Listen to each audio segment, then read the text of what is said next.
Muri yeZimbabwe, aiwa munhu wese mazuva akapfuura aranyatsa kuziva kuti chakanyatsa kuita kuti vanozochamisa vasiye bato reTCC vachida kunofomba rimwe pati chi. Aiwa muzuva ranhasi pane nhau dzatawana kuti aiwa vanozochamisa vakazokanda mapfumo pasi vaona kuti munhu angari very close kwavari Promise Mkwananzi aiwa anga abraibiwa angapindwa nevanhu veZANU-PF abraibiwa nemastate agents. Aiwa wasatambira munyaya iyi nokudza chibva wasubscribe wolike wotina on the bell icon.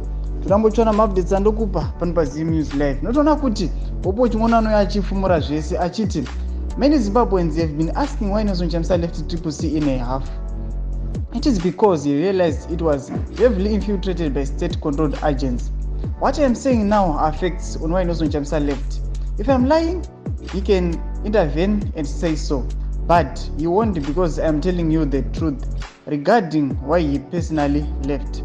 What triggered NACHAMISA to leave was the discovery of these compromised people like Promise and the others. Sanoda titakuona Promise Mkwananzi achiti aiwa NACHAMISA vakatozosiya bati vaona kuti aiwa mastate agents akanga abraiba akanga anosvika kuna Promise Mkwananzi vakati aiwa shamwari toda kukushandisa zvakaita kuti NACHAMISA vakande mapfumo pasi vakati apa hapana kwatiri kuenda nekuti hapana future nepati. Sanoendera mberi achiti mashoko andiri kutaura aya haazi muromo mangu.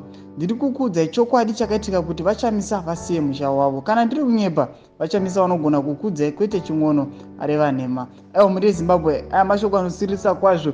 Saka noona kuti vanhu vakawanda vanouya vachiripla achiti hanzi ani achiti but it's him who smuggled him into TCC replacing Mahere. Aiwa muri yeZimbabwe chimboyembotudza mbofa tudi pamusoro penyaya iyi. Pine mcomment section medu mutize mafungiro enyu. Subscribe kulike pachinotina on the bell icon. Tomoshana maupdates anokupa pano paZim News Live.